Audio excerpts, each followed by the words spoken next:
E aí, pessoal, tudo bem? Vamos aqui à resolução do problema 16, que nos diz o seguinte. A reta R, representada na figura a seguir, é o gráfico da função afim f de x igual a menos 2x mais 6. B e C são os pontos de intersecção da reta R com os eixos x e y, respectivamente. E aí, qual é a pergunta? Qual é a medida da distância entre os pontos B e C? Então, vamos lá, pessoal. Para a gente conseguir achar a medida dessa distância, a gente vê aqui, a gente já desconfia de algo, né? Quando a gente olha para a reta e para os eixos. A gente tem aqui um triângulo retângulo, concorda? No ponto O, que será aqui a origem, né? A gente tem um ângulo reto. A gente quer achar essa distância, que eu vou fazê-la aqui de vermelho, tá? A gente quer achar essa distância aqui. Deixa eu só mudar a cor do lápis. Agora sim. A gente quer achar essa distância vermelha.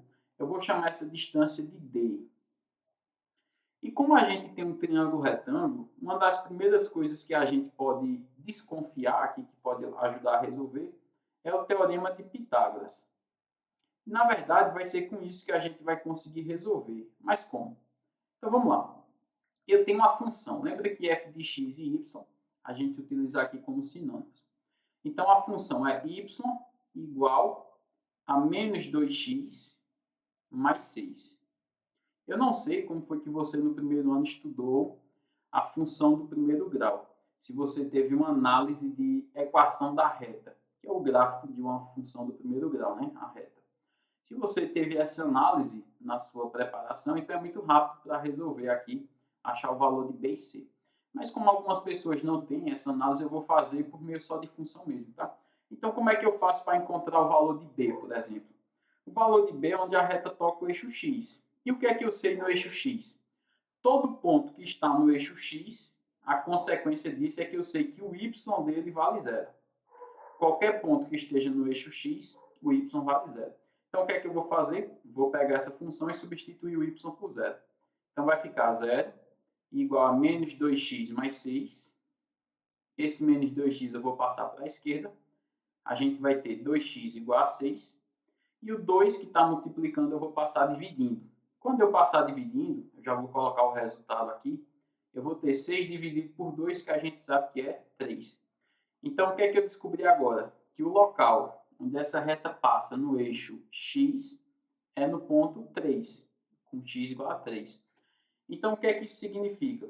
Que essa distância aqui, ó, que eu vou traçar de verde agora, ó, essa distância que eu estou traçando de verde aqui, eu sei que ela mede 3. Por quê?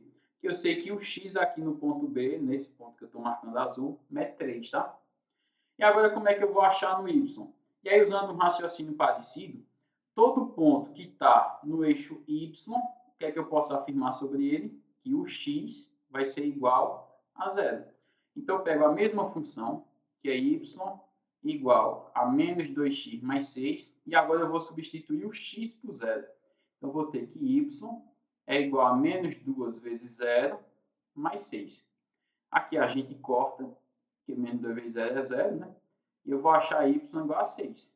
Então, eu descobri que essa reta ela passa no eixo y lá no ponto 6. Então, o que significa que esse segmento que eu vou riscar de azul agora aqui, ó, esse segmento que eu risquei de azul, ele tem uma altura de 6 unidades, um comprimento de 6 unidades, tá? Então, vamos lá. Como é que eu faço para achar esse d de distância? Agora é só usar o teorema de Pitágoras de fato, né? O ângulo reto sempre aponta para a hipotenusa. O que é que diz o teorema de Pitágoras? Que a medida da hipotenusa ao quadrado vai ser igual à medida do primeiro cateto ao quadrado mais a medida do segundo ao quadrado. A hipotenusa é o d que a gente quer achar. Então, eu vou ter que d ao quadrado vai ser igual ao primeiro cateto, tanto faz qual é o primeiro.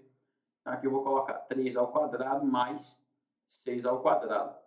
D ao quadrado vai ser igual a 9 mais 36, concorda? Puxar para cá. Então, quem vai ser d ao quadrado, somando 9 com 36, eu vou ter 45, ok? E d, então, vai ser a raiz quadrada de 45. Note que aqui eu não coloco mais ou menos, tá? A raiz quadrada. A gente sabe que raiz tem um quadrado, né? Tem um resultado positivo e negativo. Só que como d é uma distância, não existe distâncias negativas, por isso que eu já estou considerando só o valor positivo. Bem, 45 não tem raiz exata, então aqui eu posso tirar a raiz disso rapidamente. se eu lembrar que 45 é 9 vezes 5, tá? 9 vezes 5 são 45. Por que isso ajuda? Porque 45 não tem raiz, mas o 9 tem. A raiz de 9 eu sei que é 3, então eu posso tirar, só que o 5 não tem raiz, então ele fica dentro da raiz. Então eu descobri que a distância é 3 raiz de 5, que me dá aqui a letra B. Outra possibilidade para tirar a raiz quadrada de 45, se você não tivesse pensado assim, é você fazer a fatoração do 45. Então você vai ter 3 ao quadrado vezes 5. Aí esse 3 ao quadrado vai cortar a potência, o 3 vai sair da raiz e o 5 fica, tá? Então é isso, pessoal. Se tiver ficado alguma dúvida aí, você vai postar nos comentários, tá? Então valeu e até a próxima questão. Um abraço.